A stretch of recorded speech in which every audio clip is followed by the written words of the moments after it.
Ladies and gentlemen, good evening and welcome to another episode of Trudge Report.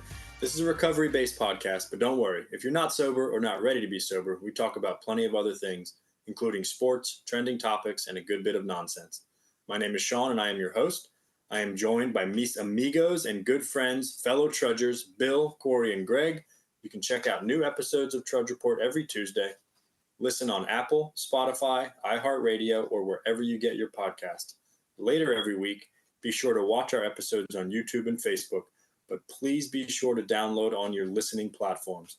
Remember to like and subscribe on all social media outlets with the handle @TrudgeReportPod. We are brought to you by Stella Mix Podcast Management and our wonderful producer and editor, Miss Janine Stella. Gentlemen, good evening. Welcome. How are we tonight? Everybody doing okay? Yep. Yo. Thumbs up from Bill for all of you who won't watch this till next Friday. Yeah, use your words, Bill. Because we all Use your overlap words. every week, and we said we weren't going to do it anymore. That's part of the fun about it, like trying to figure out when you can. The cadence. Yeah, I'm just saying it out. I did it last week too. Good to be here, everybody. We're going to jump right into our Around the Horn segment. I do just want to give a quick shout out to my Atlanta Braves who routed Corey's Philadelphia Phillies on opening day today. That's all I'm going to say.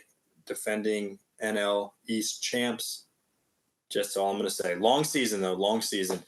Bill, we'll kick it to you first. Around the Horn. How you doing, bud? Pretty good until you started talking about the Braves. But no, thanks, man. It's been a good week for me. My wife had something come up. Her grandmother's really sick, so prayers up. And I love all you guys here that have been supporting us through that as well with your prayers and everything. So shout out to you guys and the rest of the community that has always been there for me and my family. So my initial reaction, she had to catch a flight really quick with our son and go up to Maine to be there for her family. And my initial reaction was like, oh man, I'm going to be lonely, at the house alone. It's going to be rough. Then I got back to my house and I was like, no kids, nobody here. This is kind of awesome. I ordered a Stromboli, went and picked it up. I went from where? Well, the best Stromboli in Martin County is Vesuvio's. No ad, but it is by far the best Stromboli. It's the closest up north. So I pick up my Stromboli after I'm done buying some Easter gifts for the kids. Bring the Stromboli home. What do? I rip the pizza box in half and I turn it into a tray. And then I raid my daughter and son's candy and I sprinkle Reese's eggs all over on the sides, like a nice little catering tray around my Stromboli. And then I hop up in my bed and watch my big screen TV. I'm sitting there with my Stromboli and my Reese's, and I love you, wife, but that was a great moment. I was like, man, I don't even need to ask if you like this. I'm putting on whatever I want tonight. And let's ride. Steeler Nation, let's ride. And it was pretty cool. I honestly, I don't get that very much with kids and you know what I mean? I don't get much of that. So I felt like Macaulay Culkin in Home Alone when at the beginning when he orders the pizza, he's got the robe on, all that stuff. So shout out to being home alone. Yeah. And no real Steeler news this week, unfortunately. I'm just going to reiterate, get on the Steelers bet for the Super Bowl. I do have a surprise for you guys, though. I have a contact out here on the streets, and I'm hoping by the time this goes public that frequently runs into Mr. Vanilla Ice. And the next time he does, he is going to confirm whether he was hung off a balcony or not. So we may, on the Trudge Report, crack that story wide open for the people. So that's a little lean. I'm going to give you guys some advance on because this won't be published until hopefully this is a done deal. But we're going to figure this out. I know we were speculating on that. So, and I'll close with Good Friday today. Shout out to Jesus for dying for our sins. You're the real MVP today. Thank you, Jesus. We love you, Jesus. Thank you, baby Jesus. Thank you, dear baby Shawn. Jesus. Thank you, Bill. That was fantastic. I appreciate that. Corey, you're up next. Okay, good, because I was going to talk anyway. Here's the deal. I know. Go ahead. Van Winkle needs to come on the air here and confirm it for us. That's what I said. Yes. You know what I mean? We'll get there. He's a frequent flyer of my buddy's little. I'm not going to get into all the details of the undisclosed locations for his own personal. I don't want him hung over another balcony, but yeah. All right. I have news. I have good news. Contrary to what I said last week, you see my hat? See what this hat says? Oh, he's going. It says WrestleMania on it. What's that? I'm going to WrestleMania 40. You're going. I'm going. Nice. Wow. I'm going. Who are you going with? Huh? Oh, hold on, guys. We're supposed to be excited. Woo! Good job, Corey. All right. Fucking bullshit that you guys don't support me in my ambitions. Corey Kohler. Corey Kohler's gonna meet me in Philly. Yep. Cool. That was the nail in the coffin for me. Hey, that's awesome. Not the proper way to phrase that. I'm excited. Honestly. Yeah, I wasn't. Here's the deal. We can get into it on a different episode, but and honestly, Greg is so much better at telling a story than I am, so I prefer that he gets into it in a different episode. However, Greg, would you agree with me? I'm not going to drag this on too much because I told myself I wouldn't, but would you agree with me that there is a shift going on in WWE right now? Over the course of the past, definitely the past 2 years, but certainly over the course of the last 3 months, right? We are witnessing a rebirth of the Attitude Era that really put wrestling on the map. Back in the late 90s, early 2000s. So yes, it is top notch storytelling at its finest. One of the big stories. I knew something seemed different in the air these days. I knew it. Is this all an innuendo to the Vince McMahon lawsuit? Is this honestly, it's Vince McMahon. Era? It's Vince McMahon getting the hell out of it. What's making it better. It has made it better. Yes. Oh, okay. 100%. Triple H. You heard of him? Triple H is head of creative. He's booking the shows now. It's his show. Hunter Hearst. And it's so good. And right now, The Rock's back for a tag match on WrestleMania Night 1. It's The Rock and Roman Reigns versus Cody Rhodes and Seth Rollins. I will not be there for that, but I'm going on Night 2, where Cody Rhodes is slated to win the WWE Championship from Roman Reigns, with, I'm sure, some interference from The Rock in some capacity. He's slated to win? How do they know who's going to win? No. Slated to win is not. They're building it up. Is this not real? Are you guys telling me it's scripted? Knock it the hell off. God. Oh, my God. Slated to win, meaning he's favored. The way the booking, well, yes. Okay. We know that wrestling is predetermined, right? I didn't know that. I thought it was all real. Let's just skip the last segment. I could have fun with this. Yeah. I'm sorry, Corey. We'll save it for next week. If you say the F word, I'm excited for you, Corey. Don't ever say the F word about wrestling. That's all I got to tell you. I don't want to push this, but where's Stone Cold? That's all I want to know. Honestly, they're talking about it. If he comes back, I'm going. What? Yeah. All right. And anyway, bottom line. That's the bottom line. And that's the bottom line. That's the bottom line. That was perfect. I'm happy about it. I was just talking back and forth with Corey about it. I was already as we know, I was teetering. And I was literally going to go alone, really, because I even threw a Facebook post up do I have any friends going to WrestleMania? Because I'm from, the Philly area, and nobody said anything, so I guess nobody's going. But Corey was like, you know what? I could probably go with you. And I was like, well, if you do, or if you want to, we can go. So that's what we're doing. I have to get on a plane. I'm not happy about that. Hope the fucking door doesn't fly off. Whatever. Or at least hopefully it's the flight back. I can actually go to Mania. You know that thing where you're where you're riding dirty and you have some drugs on you, but you're going to get more drugs, and your hope and prayer is to just get to the drugs before you get arrested. Let me get good and high, and then if I get arrested, it won't be so bad. I think the goal is to not get arrested, period. But... Well, I mean, yeah. Anyway, so that's my news this week. In all sincerity, I'm happy for you. I know how much that stuff means to you. I'm happy for you. Truly. Thanks. Truly. Thanks. Good stuff. Never mind. You sure? Yes. I decided I didn't want to say what I was going to say. All right. Greg, what's up, man? Good evening. Corey, oh hell yeah. That's awesome. Bill, I'm glad you got some time to play with your Stromboli in peace.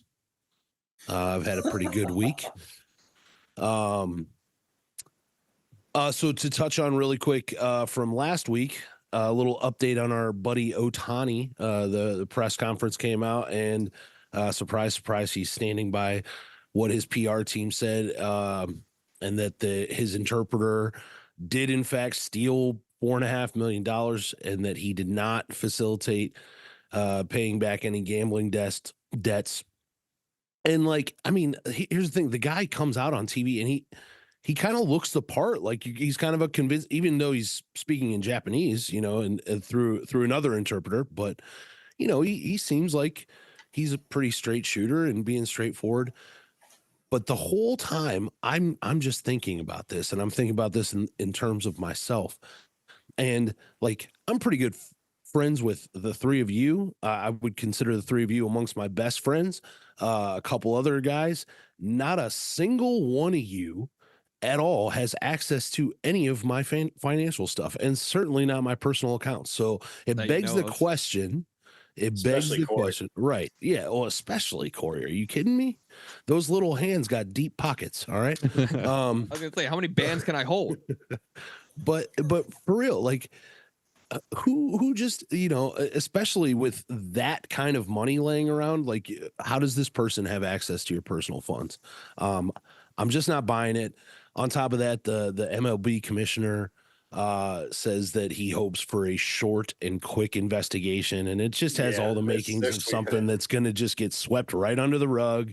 And as soon as this guy starts firing them in, everybody's going to forget about it. And it kind of sucks, because I mean, look, Pete Rose is still not in the Hall of Fame, and some people think for good reason. So why are we giving this dude a pass? So that was going to be a quick question I had, is like, as viewers, do we care? No. I don't know. I think it's a tragedy that Pete Rose isn't in the Hall of Fame. I think he absolutely should be. I think he'll get there one day. I don't even know if I care what Ohtani did, and I don't know. Well, here's the thing, and like the kid that I work with, man, he's a huge baseball fan, follows the analytics. He even reminds me a lot of Bill and our buddy Mark. They just they follow baseball very closely. And this kid even said, he's like, dude, the sports gambling thing is getting a little obscene, and it's getting a little out of control. And trust me, like, I like throwing in bets here and there too.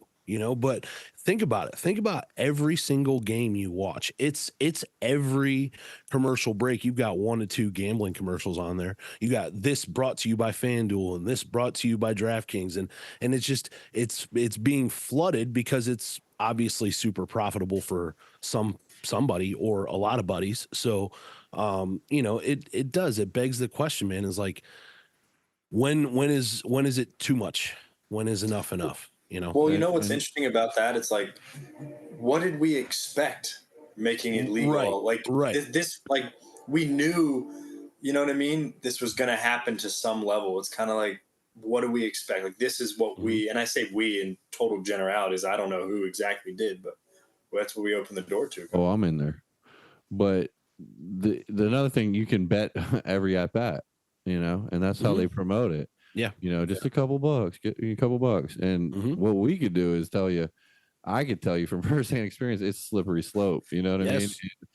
I've won 5, I'm not going to disclose, but I've won large amounts of money. And that's almost like the worst thing that can happen to you, because then you're like, oh, I got, and it's you got free money, right? I don't do it anymore. I've self-excluded myself. Right. I'll be transparent. I only play roulette, guys. That's it. Sean's big on roulette. And that's all I play. That boy loves his roulette, doesn't he?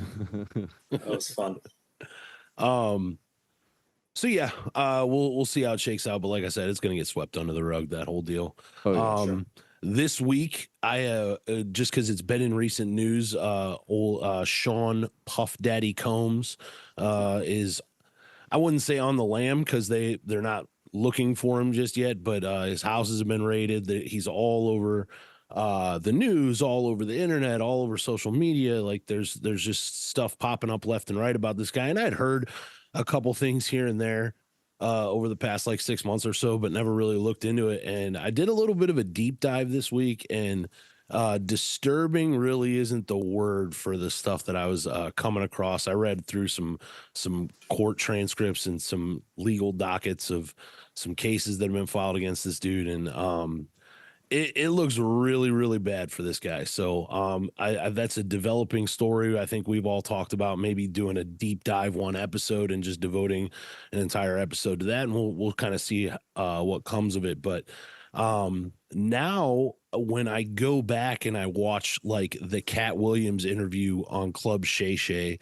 or some of the stuff that Dave Chappelle has said in the past, and it's like, at the time, everybody was like, "Oh, that dude's just crazy. That dude's just high or drunk, and he's just nuts." And now there is some serious credence being led to, or given to those guys. And when I go back and I listen to like that Cat Williams interview with a fresh set of ears, there's some things in there that are pretty eye opening. So we'll see. And yeah, and then I guess to wrap up, man, I'm ready for Easter. I'm going over to my girlfriend's family's house for Easter Sunday. It's going to be a nice big dinner. She's got a big family, and everybody brings their own dish. I think I'm whipping up a shepherd's pie for that occasion, and yeah, pumped. So that's my week. Good stuff. Thank you, Greg. Yeah, happy, if I'd forget to say it, happy Easter. Bill already shouted Jesus out, but happy Easter to everybody and our listeners. So, guys, it is time. America's pastime is back. It is possibly the greatest time of year. We have NCAA March Madness going on. We have NBA playoffs getting ready to start soon. And my childhood love, still, if I had to say it, it's still my favorite sport, even though I may not watch it and follow it as I used to. But Major League Baseball is back in session. I'm excited. As I shouted out on the very, very top of this podcast, the Atlanta Braves are leading the NL East. At least they're tied with whoever else in the NL East won. But they're 1-0. We beat Corey's Phillies today. Yeah. I'm just saying, hey, so is Pittsburgh. Say that one more time. Pittsburgh's about to be 2-0. It might be. Yeah, they're playing right now. So yeah, they're up right now. But yeah, we're going to get into a Major League Baseball segment. And yeah, we're going to go to Greg first and just kick it off. I got some stuff on the Braves and just some general thoughts on the season, but we wanted to opening day was yesterday, Thursday, the 28th of March. So we're in full swing, ready to rock and roll. Go ahead, Greg. Major League Baseball. Awesome. Thank you, Sean. Again, I'm very much the same. I loved baseball as a kid. And yeah, I don't follow it as closely as I used to anymore, but it is a fun time of year. It's always fun and exciting to go to a ball game and watch. So my Cleveland Windians, not Guardians, we're only Guardians when we lose. When we're losers, we're the Guardians. But my Windians won our season opener on the road in Oakland against the Athletics last night, 8-0. Shane Bieber, after having a rough couple seasons with an elbow injury, looked absolutely superb. 6 scoreless innings, 11 strikeouts, and that along with some excellent outfield play from Ramon the Laser Laureano. So Shane Bieber, no relation to the other Bieber though, right? Not that I know of. I mean, they're both studs, but yeah. What? I'm not extremely sold on my team just yet. It's obviously one game in. It's a long season. It's our first season without Terry Francona. We didn't make a lot of big splashes in the offseason. No big money moves, anything like that. And we're still one of the youngest teams in baseball. the question still remains. Bieber is our ace, and he is a free agent as of November. So what are we gonna do? Are we gonna hang on to him? Are we gonna try and use him to trade for other guys? But I mean, if they do that, we need to be a win now team. I think the fan base is owed that. So we'll see how it all shakes out. Personally, I'd love to see us make a run in the AL Central. It's going to be tough in a division with Detroit and Minnesota. It always is. But yeah, I'm looking forward to the season. I'm looking forward to our home opener on April 8th, which if anybody can watch it on TV, I will hopefully be watching live from the ballpark. But that is the day of the solar eclipse, and Cleveland is directly in the path of totality, which means that during that game, it's going to get dark out for about 4 minutes. So good thing pretty they cool. have lights. Indeed. That'll be That's cool. pretty cool, though. Yeah. Yeah. That's cool. Very good. Corey, give us your thoughts. This ought to be good. Give us your thoughts on baseball. It's not going to be good. Okay. Let me preface by saying, Sean, I did nothing that you told me to do as far as looking into the well, I lied. I watched the video, okay? I watched the video earlier today. And it was these people, these analysts, whatever, that do this for a living, I guess. And all they said the entire time was how good the Phillies were going to be. Okay? Talked them up all day long. I don't know if they work for the Phillies. I don't know who these people are, Sean. Whatever. Bryce Harper going to first base. That's a big deal. I don't know. Sure, that's a big deal. It's whatever. I'm happy for him. Whatever. He played the infield. He's played the field before. He used to be an outfielder. It's not like he's brand new, but I guess they acted like it was some big deal. Sure. I'm like, whatever. All right, yeah, cool. So that's all well and good. But I'm watching this video. Like, I can't wait to tell everybody on the podcast tonight how the Phillies are going to win the World Series, because that's what they kept saying. They're poised to be, they're making a push for the World Series, blah, blah, blah, whatever. Great.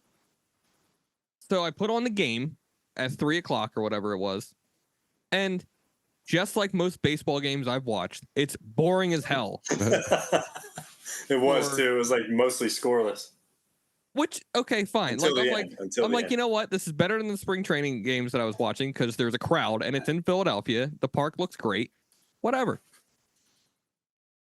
All of a sudden, okay, I get up and I'm doing things. I'm still working a little bit. I'm doing this. I'm doing that around the house, whatever. Now it's 2-0 Phillies. I'm like, nice. I'm going to have a lot of shit to talk on the podcast. Then I go out and do some yard work when I get done with my work. Go out, do some yard work. I was only gone about an hour. Came back. Let me check the score. 9-2 Braves. What kind of bullshit is this, Sean? Braves are a powerhouse, dude. There's 160 games. Yeah, 164 game season. So the Braves need to get canceled. Danielson. You're the gonna Braves have need more... to get canceled. If Greg's got to be the Guardians, the Braves have to go too. Okay. Yeah, that is a good question. I'm not really sure. I'm so sick of. If you do this, and the Chiefs, if you do this in the crowd, you're done. Cleveland's just soft. All right. So I'm pissed, basically, is what I'm trying to say. Well, strap yourself in, because it's a long season and nobody really gives a crap about it until we get at least, I would say, I don't know. What do you think, Bill? Like beginning of August? Yeah, for that kind of thought process, like World Series, like you're not even out of it in July, right. if you're struggling. Right. So, I mean, July's halfway August, late August, I will say, I do look forward. So here's the deal. I'm going to go buy a red you hat. think opening day is boring? It's going to be a long season for you. Yeah. Like, well, that's what I mean about baseball. Wait till you're in beginning of May. Game 72. Baseball is one of those things that I want to, and it's not like I don't like it, but I want to enjoy it. And I think I can learn to some degree. But let me suggest to you, Corey, start good. with the YouTube 10-minute highlights. Yes. And build your Web base from there and watch the MLB takes on the whole league. I'll say, dude, it's exciting when somebody gets on the damn base, but so that's why he's saying watch the highlights. Like watch the I agree. or like Sports Center, like the web gems. Dude, the web gems used to be. I used to watch those over, and those are like the top defensive plays. It's just great. I'll end with this. Tomorrow. Saturday. Yes, tomorrow. Yep, got it. Ceremonial first pitch. Jason Kelsey and Fletcher Cox. Oh God. Hey, that's kind of cool. Is Good he for gonna you. cry? He might. I'm gonna fucking cry, Bill. It's a 1 hour pitch. He's gonna do. They're gonna bring him out a symphony. Yo, what's are they both gonna throw a pitch? They're gonna look like they're gonna look like on the ball. They're gonna look like P Diddy and Usher out there on the mound. What's the over? What's the over under? It makes it all the way to the catcher. Knock it off. Knock it off. Saying. Bill, one of them will be the pitcher and the other will be the catcher. If you get my drift. Are you still home alone? Yeah. All right. Don't answer the door later. You watch a lot of horror movies, so I better be careful. I will say that as people don't even really know how much I love the game of golf, but I do. I love all sports. I'm deep into March Madness right now. I love basketball, all of it, everything, football, college football, NFL, NBA. There is truly nothing like playoff baseball. Like it is, I don't know what it is. It is so electric. There is absolutely nothing like playoff baseball. Answer me this. It's just like, it's crazy. I don't know what to say about it. Playoffs, like, do they start in October? Yes. Okay. So in Philly, you'll have the wild card games. You'll have a couple wild card games. I think the last day or two of September. But yes, playoffs, divisional series, October. I will say this: that in Philadelphia, they call it Red October, and it looks electric. People look crazy. Very original name. Very original name. What do you take? What? Bill, your turn. Simmer down over there, Corey. Great job, Corey. We know you're in it for the long haul. I'm in. I am. So I'm excited. You know, you get that post football dredge of time where there's nothing really going on. Then you creep into March Madness, and now baseball gives you something to, you know, kind of focus on, because I love it too. I've been watching baseball. I'm a lifelong Pirates fan. Okay. And I've stuck by them the entire time, and it's been really brutal. But for me, it's exciting because we are in the phase where our prospects are now going to be good, and they haven't been traded away yet. So we have like a 2 or 3 year window here where we're going to compete, you know. And the Pirates, man, they've built something really nice. You know what I mean? Exciting product to watch. O'Neal Cruz is really good. 6'7" shortstop. That's hits the ball 120 miles an hour off the bat.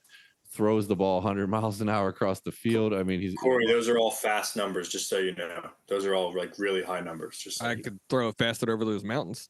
He runs as fast as Corey on the bags too. I mean, so you know, he's an animal. What is bags a drugs reference? No, yes. Corey. It's the bases. There's the 4 bags of them. There's first, second, third. Say so. Okay, and then a lot of good pitching on the Pirates. Skeens. Bednar. I like a lot of the starting rotation we brought in, so I'm excited. Mitch Keller, got to shout him out.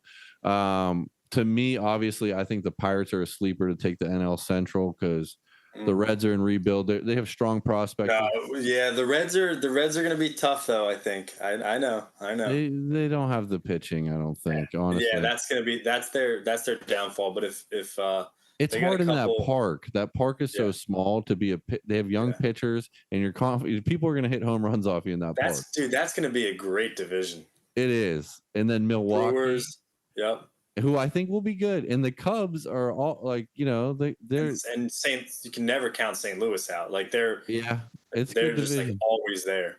Yeah. I love it. I think it's going to be an exciting year in the NL Central. I think, honestly, all these teams might compete where we've all stunk for a while there. Sean's Braves are really good. I think the Dodgers have problems. I think there's some holes in that team. They spent a lot of money. Always. They spent a lot of money. Shout out to Joey Kazin. Sorry, Joe, but I think they're going to have problems. I see chemistry issues building here.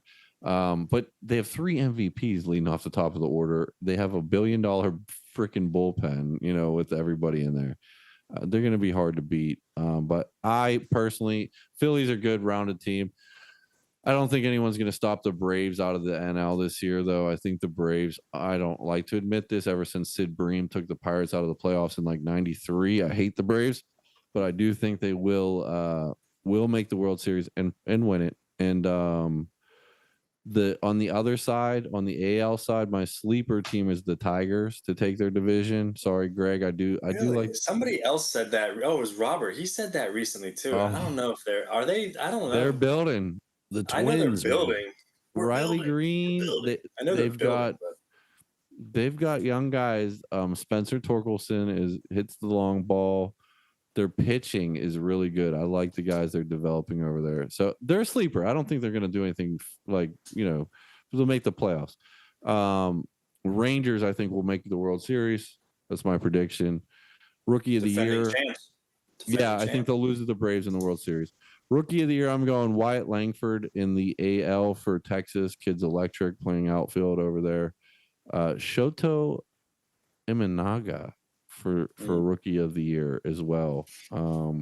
If you pronounce that correctly, but you can't pronounce simple words, we're gonna talk, dude, because I think that was spot on. It was, and I get this talk at work sometimes. Like, you can reference how many touchdowns Drew Brees had in 2007, but but anyway, I love sports. So anyway, yeah. So, and I love Yelich to be NL MVP, Cole Reagans to be Cy Young in the NL, AL Vlad Guerrero, Jr. Love him on my fantasy team. Yelich is on my fantasy team too, and my other guy on my fantasy team to win the Cy Young out of the AL, Shane Bieber. That velo, Corey, that means velocity, is way up this year. Shane Bieber is either going to throw 250 Ks and win the Cy Young, or blow his pistol out, blow his whip out. Corey, that's his arm. Okay, the good. dude is throwing hammers right now. I love it. I think they said like 6 of his first 9 pitches yesterday were over 93 mile an hour. Like, yeah, and for him, it's rookie numbers. Well, the type of pitcher he's fantastic. So there's a whole, you got to be into strategy and all that, Corey. There's a lot to it. Like, I personally, you were saying the low scoring game, I like watching a pitching duel. I like what Spencer Strider is exciting. So yeah, that's my wrap up. I'm excited. I wane on MLB. It is a long year. There's times where I'm like, all right, I'm good for a little bit here, but I'm excited to watch it. And if you don't watch MLB, check it out, man. It's a good product, way better than NBA. That's all I got. Thank you, Bill. Yeah. I loved, like, there were many years in my childhood where you couldn't have told me that I wasn't going to play Major League Baseball. Like, I was going to do it. Like, it was my passion. My mom can attest to that. But I'm an Atlanta Braves fan. I always have been. I lived in Richmond, Virginia for many years, and we had the Richmond Braves, our AAA team. The Atlanta Braves would come twice a year and scrimmage them. I got into it when it was Chipper Jones, Andrew Jones, Javi Lopez. They had Tom Glavine. They had Millwood, Glavine, Schmaltz, Maddox, Jonathan Bird, like all these guys. That was when I got into it. Always love them. So they are favored to win the NL East again this year, the Braves. They've won the NL East the last quite a few years. However, the last 2 years, they have been bounced in the first round, the divisional playoffs, both times by the Philadelphia Phillies. I'm saying it. I'm giving you your props. Just making by sure. the Philadelphia Phillies. Phillies. Know that until today. I knew that Until yesterday. I know the big stuff. But yeah, so as much as I'm a big, like, listen, so we also won the World Series in 2021. So prove it. We're only Google it. Yeah, pretty sure everybody knows. So we won the World Series. So it's not like we've got like a huge drought. Although we have won 101, we won 101 games in 2022, which is a lot, Corey, and then 104 games in 2023. But like I said, got bounced. The year we won the World Series in 21, we had, I think we had the best. We had the best second half of the season after All-Star break. I think we were like below 500 were very close to 500 though prior to the All-Star break, and we only won like 80, 90 games, which is still good. But so I'm regular season, cool. I don't care about regular season awards. I really, truly don't. I want to see you do it in the postseason. I want to see you do it in the playoffs. Make a deep run. Let's rock and roll. Let's see. Spencer Strider is the NL favorite to win the Cy Young as of right now. And sorry to Justin Bieber's brother or cousin or whatever, but it's Corbin Burns for the Baltimore Orioles in the AL. He's the favorite. He's one of the favorites. And he should be. He's fantastic. And also Kevin Gossman or Gooseman. I don't know if I'm saying that right, but Corbin Burns is legit in the AL. I take the Dodgers away, man. I'm fascinated. I'm intrigued to see what they're going to do. I mean, they truly do have like that star power. It's like when the Miami Heat had the big three, or when the Brooklyn Nets got Kyrie, Harden, and Durant, or when these look at the LA Clippers right now. Like they have Paul George, Kawhi Leonard, James Harden, Russell Westbrook. I mean, they should be stacked, and they were hot earlier, but they're not now. Like I just don't know if, Bill, you said it best, the chemistry. Can you just go out and can money buy it all and win? Last year we had the freaking Texas Rangers and Arizona Diamondbacks, by all accounts, small market teams. The Yankees have probably, and the Mets have spent like some of the most money in the last few years and have kind of stunk it up. So I'm curious to see what happens. I think the Orioles, watch out, powerhouse. I think the Rangers and the D-backs again will be good, competitive. Houston Astros, I like the Astros. I know a lot of people don't. I'm a big Altuve guy. He's on my fantasy team too, Sean. He's fantastic. Watch out for them. Talk about playoff baseball, dude. That dude comes. I mean, it's unreal what he does in the playoffs. He's like 5'4". Yeah. So I'm curious. I have a sneaky feeling about the Cincinnati Reds. I think a lot of the teams we already mentioned will be good as always, but yeah, I don't know. We'll see. The Tampa Rays are always good. They are like the model of how to run a baseball franchise. You know what I mean? Like they're kind of small markets. So I'm excited. I'm ready to track it. And the Braves are stacked. Like we truly are stacked, and we'll see what happens. But again, I'm all about postseason stuff. So that's all I got on that. Anybody else? Is it always? I have a question. Go ahead. Is it always you play a team in a series? Like 3 games? Sometimes 4. Sometimes I think 2. Sometimes, but mostly 3. Yeah. Interesting. Yeah. Interesting. I might hit a Phillies game when they're down here in Miami. It's fun. Yeah. It's fun. I've been to one. I've been to 2 Phillies games, and the first one I was at was one of the last games at Veterans Stadium in Philadelphia before they imploded it. I was young. I was really young. Anyway. All right, moving on. We're going to do a quick we got Mr. Phillips. We're going to do a quick soliloquy, kind of something similar to what we've kind of done in the past, but a different subject. Greg's going to go into it. This is going to be driving 101. So no, not golf course driving, but on the damn road, people.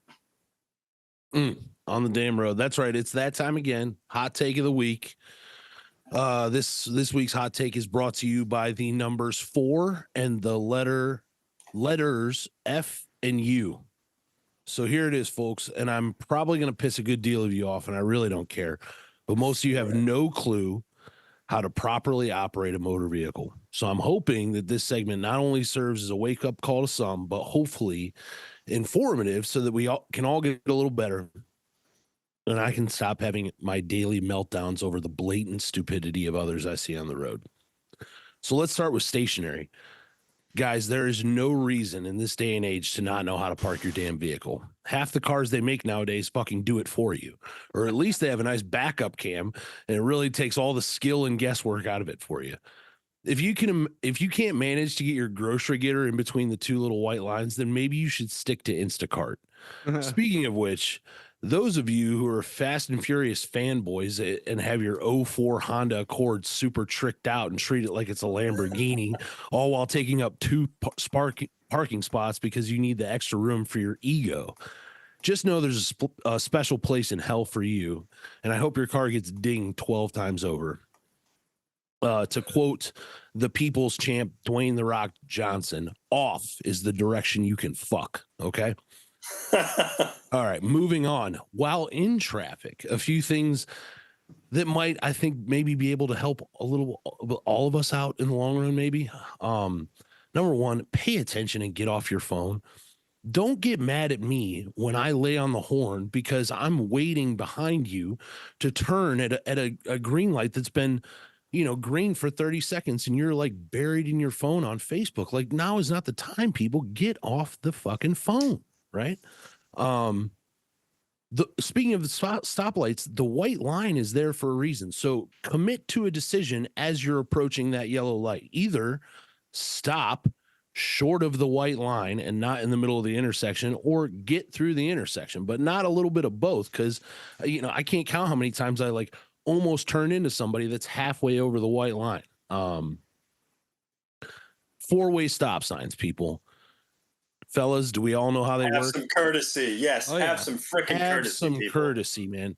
Number one, if there's four people that somehow, by some way, all approach the four-way stop all at the same time, it is always the person on your right gets the right of way. That's how it works, right? So the person to the right has the right of way, and so on and so forth, counterclockwise along the way. If two vehicles that are on opposing sides of each other come to the stop sign at the same time, the person that is going straight has the right of way over somebody that's turning left. And again, all it takes is a couple seconds to just exercise, like Sean said, some common courtesy, right?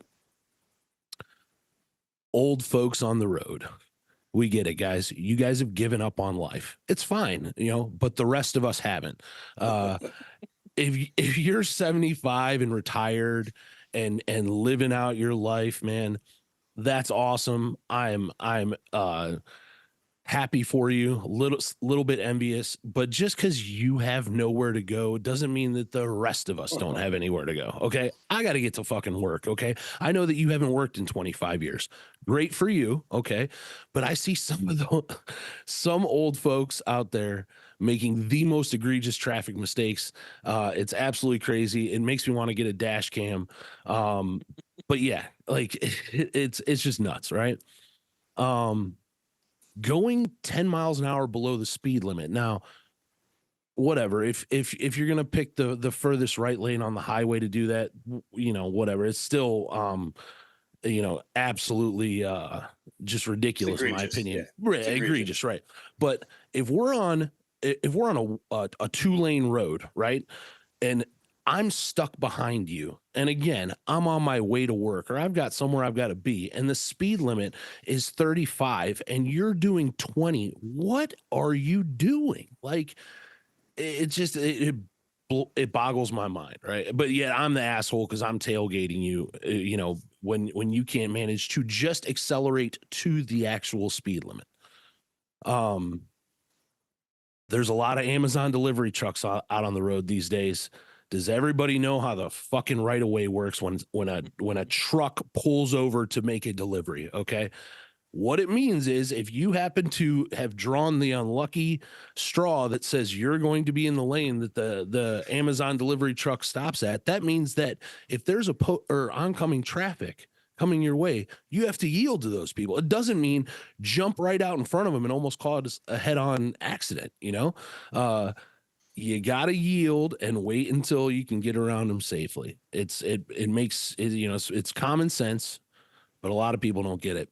I go to work on a back road, and it's a one-way road. It's got a lot of hills, or not a one-way road, but a 2-lane road, a lot of hills, and Amazon delivery trucks are littered with it at 4:00, and I run into this problem all the time. Like, I get into a almost head-on collision every single day because of this. So, and then finally, and I wanted to draw a diagram, man. I didn't get around to it, but how a highway works. All right. First off, getting on the highway, you do not merge onto a highway at 35 miles an hour. This is a surefire way to get dead. Okay. Accelerate To get on the highway. The highway is anywhere from depending on where you're at, 50 miles an hour to 70 miles an hour. You need to be going at least 55 to get onto the highway and merge properly. Okay. Once you're on there, I get it. And here's the thing. I've heard people say, in the past, like they're nervous, they're scared to drive on the highway. Then good, then don't. Okay. Then just don't. Leave it to those of us who know what we're doing. Right. But a couple things, and I'll let you guys touch on some of the rest of the stuff. But if we're on the highway together, if you don't know who Dale Earnhardt is, okay, or was, I should say, if you are driving anything bigger than like a minivan, or if you just plain out like don't like to go fast, the left lane is not for you. Okay, those of us that have tasted death before, we know what the left lane's all about, and we are very comfortable and very adept at driving it. The rest of you, there's a special place for you, and it's called out of my way and over to the other side of the highway. Okay. I'm not always going 30 miles above the speed limit, but sometimes I am, and sometimes I just like to coast. And I might sound like a horrible person for saying that, but that's just the way it is. I like to drive fast. I'm a good driver for the most part, and knock on wood, I haven't had anything bad happen. But these people that are, going, 60 in a 60 in the far left lane, clogging up traffic for everybody else. Get out of here. Get out of here. You know what I'm saying? It's and it's not an ego battle. Like sometimes I'll be in the left lane going 75, 80 miles an hour, and some guy comes up behind me quickly. It's fine. I will move over for that guy any day of the week. You know what I'm saying? Yeah, sure. Pass me. It's no big deal. My ego is not hurt because you're driving faster than I am. That's right. So some of you out there may agree to disagree, and that's all fine and dandy because this is America. Just know that you're wrong.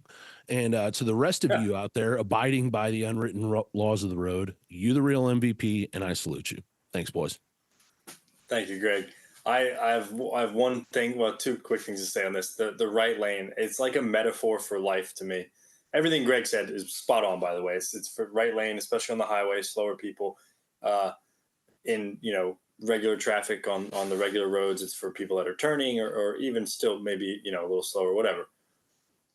It happens to me probably daily where I'm in the middle lane or whatever, and the middle lane's a little slow. Maybe there's a van, maybe there's a truck in front of me, something a little big. And I always think, I can just go in the right lane and just scoot around these guys. And it never fails. Like you get in that right lane and you get slowed down again because there's somebody turning or there's another big truck that you just couldn't see. And I know this. And like every time I say to myself, just stay right where you are, Shawn. Just stay right where you are. You'll be fine.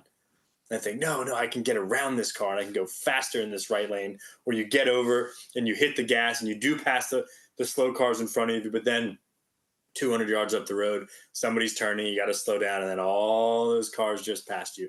Right. It's like, I don't know. It's like I always find that fascinating how I think this time it'll be different. And the other thing I'll say is, police officers, you need to use your blinkers too.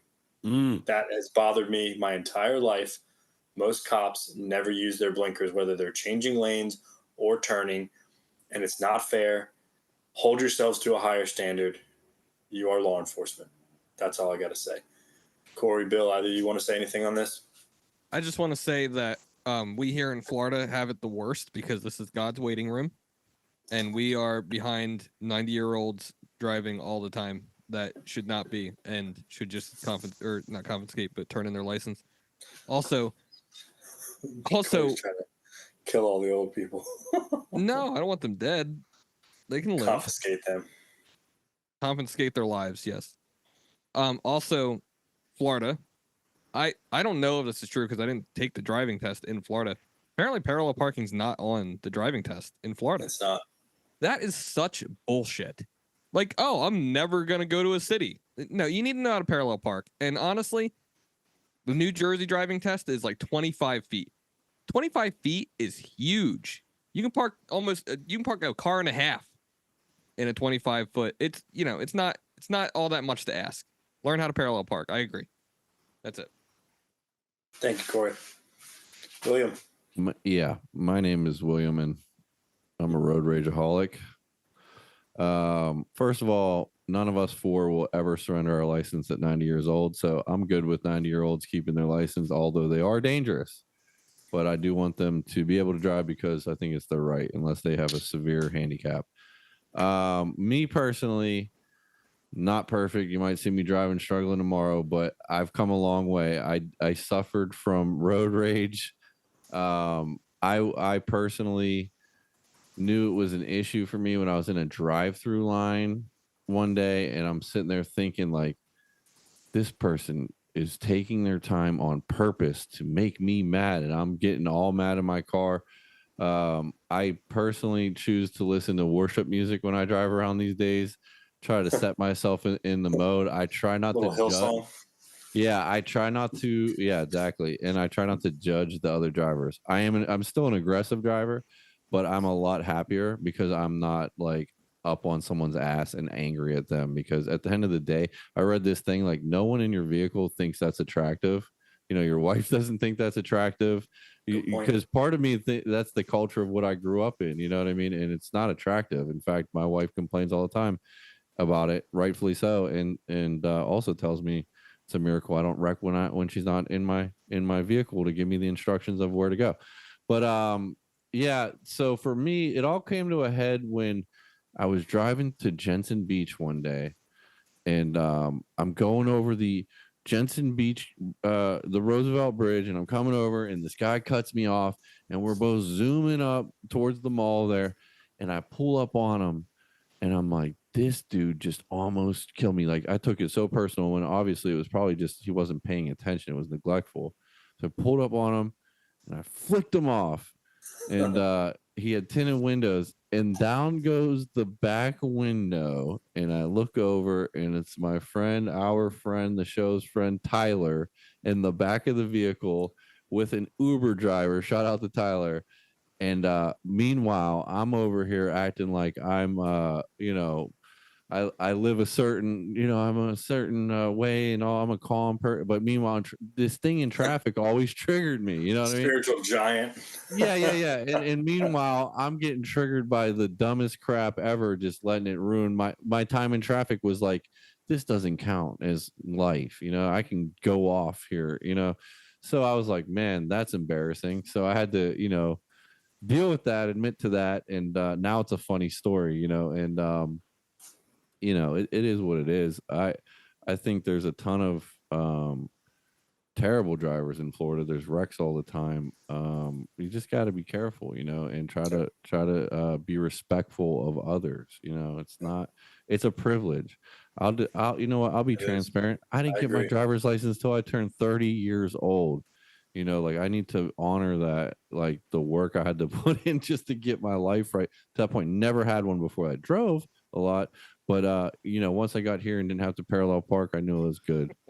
But no, it's a joke, because I'm the best parallel parker out of anybody in this group for sure. Bullshit. No, I am one take. Parallel parking's fun. We should have like a podcast where we do a challenge. That's the one thing I can do in a car. Anytime. All right, we'll see.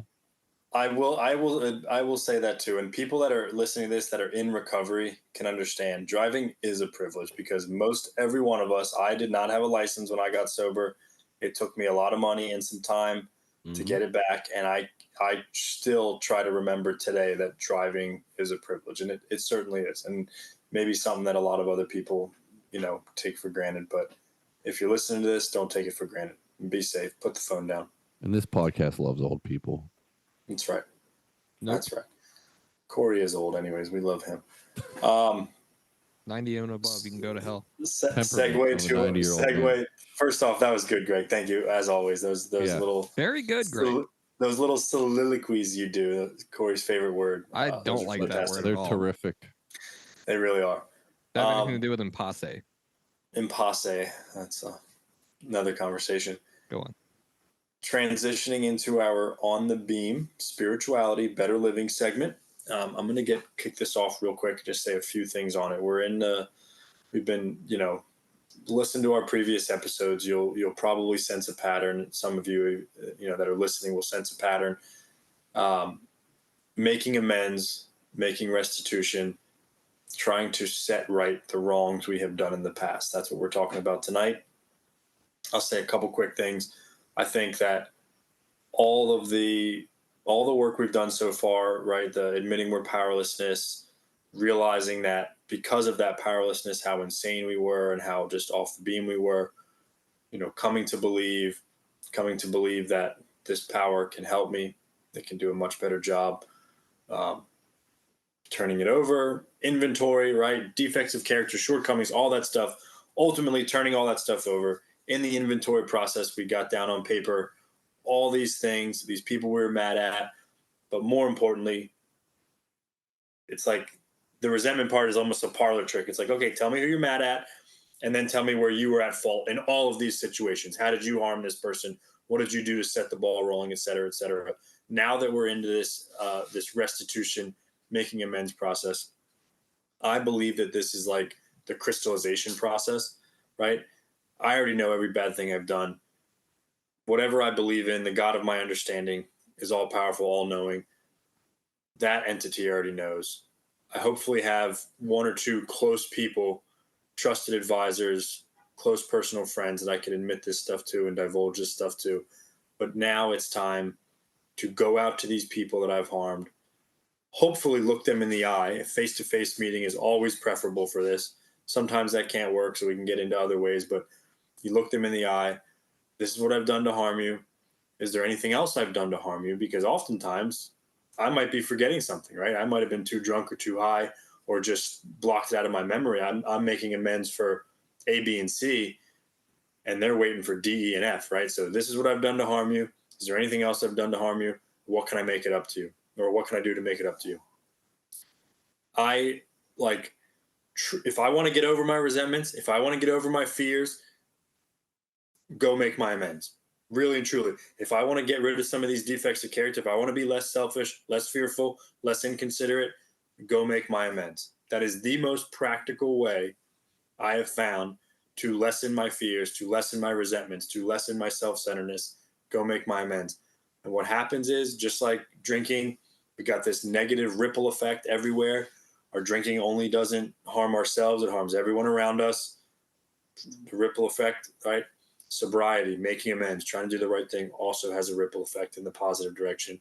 And I have no idea where an amends to this person is going to go, and I got so many stories, which may be time for another podcast, but this is truly one of the most practical and what I think is that crystallization process. So I'm done. I'll kick it over to Corey, and then we'll go Bill and Greg.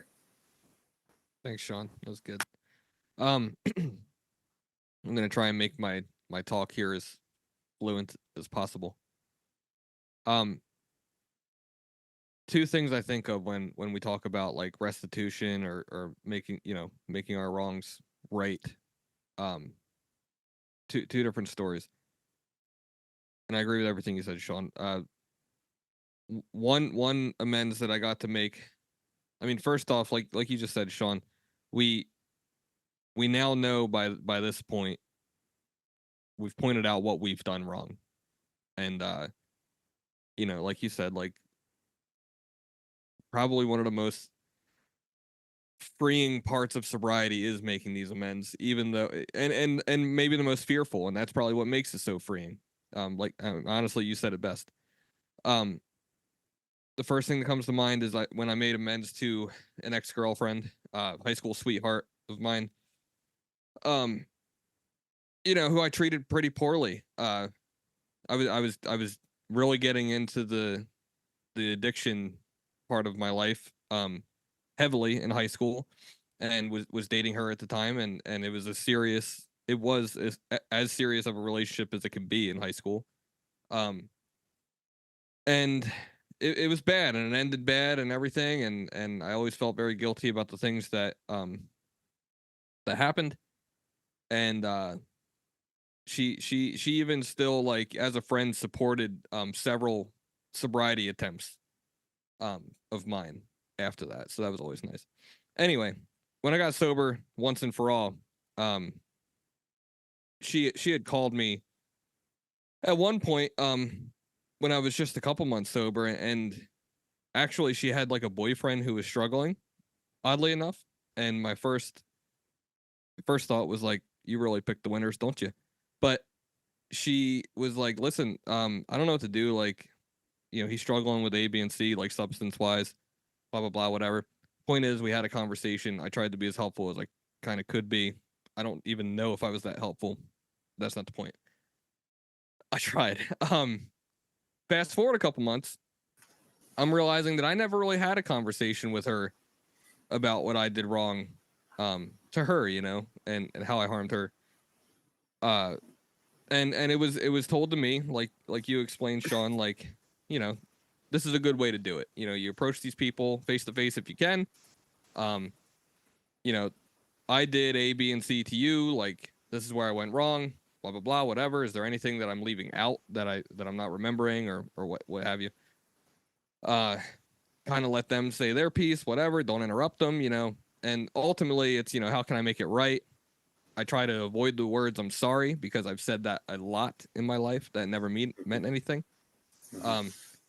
And ultimately, it's like, how can I make it right? And then you go and do that thing. No matter what what it is. I guess there might be parameters, maybe, but regardless, there's boundaries though. There's but boundaries, yeah, you're right. Right. You're right though.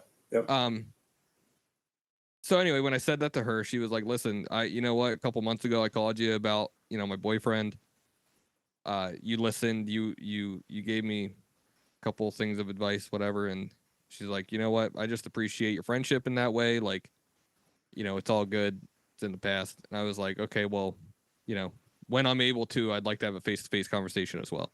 And I did do that, and it was pretty much the same thing, and it was fine. That was very, very freeing. The other one is legal stuff, and I don't have time to even really tell a partial story on that one. However, the things I want to say is a lot of us come into recovery with legal issues. That calls for an amends itself, however you want to consider that, amends to society, amends to the courts, whatever. Also helps when you have the motive of getting a license back, for instance, because driving's a privilege, Shawn, like you mentioned. I paid the New Jersey license restoration fee probably 7 times. It's ridiculous. But man, I just want to say this, like I had legal problems. I had drug possessions, and my problems seemed much bigger than I was at the time that I was dealing with them. And with the help of a friend or two of motivating me to do so, I did eventually handle that stuff. And what was about 4 no bail warrants in New Jersey turned into meaning no bail warrants, meaning your ass is going to sit in jail until the judge is in, right? From what that was to Corey sat in a holding cell for 4 hours and was given all new court dates and ultimately did pretty well with the rest of my resolution of my legal problems. And I don't have time for all that, but it went well. So moral of the story is, when you are willing and truly want to make things right, 9 out of 10 times the miraculous happens. So sure. That's all I got, man. It is very freeing. And if anybody's listening that would like to talk about things that maybe they're fearful about making right, I'm sure any one of the 4 of us, or maybe all 4 of us, have plenty of tips or something. Thanks. Thank you, Corey. Very good. Bill, you're up. Thanks for that, Corey. Yeah, for me, making amends is a healing process, and I don't know anybody that probably doesn't have an amends on their plate somewhere that they need to make in some way. Like, it's a never-ending list. It evolves. You remember, you recollect. I had a long list of amends to make whenever, especially dealing with addiction. I mean, the depth to which and I'm sure you guys can relate, took the things that I did to other people was crazy. And I'll share one story quickly, which was, it took me 3 years to get a conversation with my brother. And when I finally did, I had to write him for a while, and I graduated to the next step of that evolution. I said to him, I'm sorry for this, X, Y, and Z, and they were terrible things that I was sorry for. And then I said, is there anything I missed? And when he like laid it on me, which he didn't hold back, and good for him, when he laid it on me, I was shocked because I had empathy for once in my life, where I could actually put myself in his shoes and think about what he went through with that. He had to live with me when I was in close to my rock bottom and not well, and here is somebody I love dearly and should be honoring in life and celebrating. And I tortured him. And to make amends with that today, the guy, he's an uncle to my children. He's comes to my house for vacation once a year. He stays at my home. We're close. We encourage each other. We disclose things to each other. So it's a beautiful relationship. I will say this as well. The people you need to make amends to most are the people you dislike the most too. And if you've ever seen it before, if you ever seen, there's people that forgive people who murdered their children, and those people are the way that you need to think about it. Like, I need to forgive people to heal myself, and it's a deep process to do that. Sometimes I do it and it comes back up, you know what I mean? And it shows its ugly head again. But man, that the freedom that I got from forgiving people that I might not have ever did anything wrong. I did a lot of wrongs, but there's people that I didn't, that I had to free myself from. If so, that can relate to anybody, that person that you're holding on to that absorbs your energy and sucks that out of you, that you think about, and you get that negative twist in your mind. You can free yourself you can't superficially do it, but just in your soul forgiving somebody. And man, I don't know, that process for me was so healing because I felt like a human. And I got my driver's license. All right, that's it for me though. Privilege. Thank you, Bill. It's good stuff. Take us home, Greg. Well, thank you guys. A lot of good stuff has been said. I said it last week. In this business of recovery, it was expressed to me very early on. You're as free as you want to be, right? When people talk to us about early on, and I heard the term like fully recovered being tossed around, I didn't know really what that meant, because every TV show and everything like that I'd ever seen, everybody's like, I'm in recovery, or I'm a recovering addict, or whatever. And there were some people I got dropped around early on that were talking about they were recovered, right?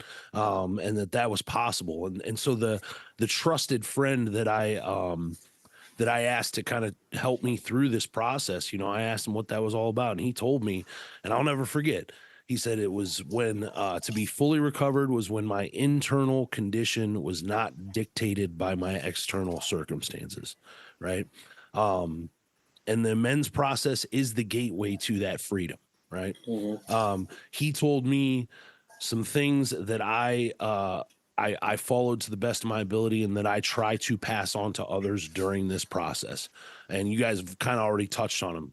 But number one, do not tell the people that you hurt the most, or that you hurt at all, that you're sorry. They've heard it enough. And for me, my sorries always used to stretch as far as what it would get me, right? I'm sorry, but can I borrow $20, right? They're sick of hearing sorry. They want to see action, right? And it's time for action. Own up to the things you did to these people. Be ready to accept whatever's necessary as a way to make amends for those things. Like you guys have said, give those same people their opportunity to be honest with you about the way they felt due to your actions, right? Have a dialogue. Yep. Right.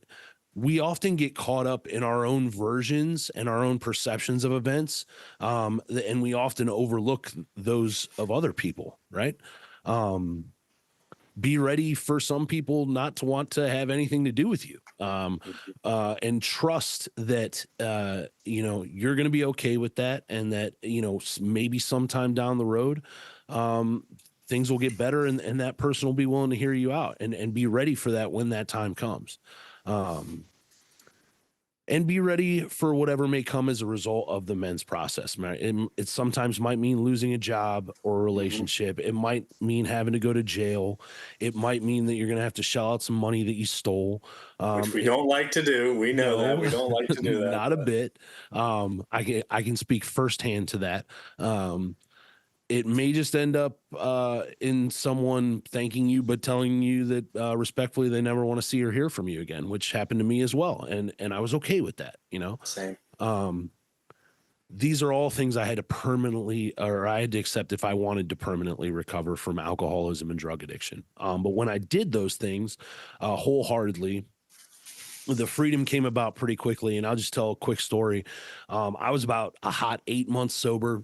Got a phone call from my mom, and it was my grandmother had been sick with cancer for a while, but she was right there at the end, right? So I flew home to Cleveland. I was kind of scared, just the firsts of dealing with everything all over again. I had not been home since I got sober. I was not welcome home. This was the first time I was going to be welcome home. And I went around, I made some amends to some friends, certainly my mom, her husband, my sister, and wholeheartedly did those face-to-face amends, the best I possibly could. And, to former employers and whatnot. And, during my grandmother's, final days, I came to their house, again, a house I was not welcome in, months prior. And, they let me kind of go back and have a moment with my grandmother who was dying. And, she was still alive, but she couldn't really talk. She was, she could hold your hand and squeeze your hand and whatnot. But they let me be alone with her. Right. And, so I kind of said what I needed to say and everything. And then I look over, and right there on the little nightstand right next to her is all of Greg's favorite hospice meds, right? She's got the Percocets and the Oxycontins and the liquid Dilaudid or morphine or whatever it was.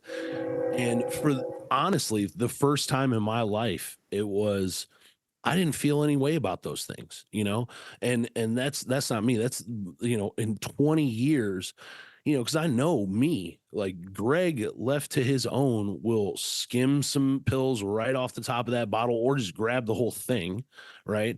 Get some liquid out of one of the liquid bottles and top it off with water. Like that's the kind of guy that I am without this stuff in my life, right? And for the first time ever, I didn't feel any way about it. I recognized that stuff for what it was, and I just kept it moving.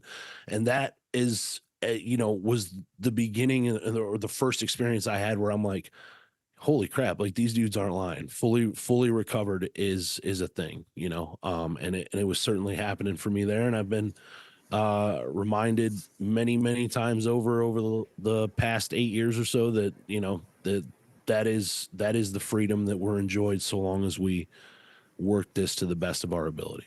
So thanks. God, I'm fired up. These discussions get me fired up, man. I love it.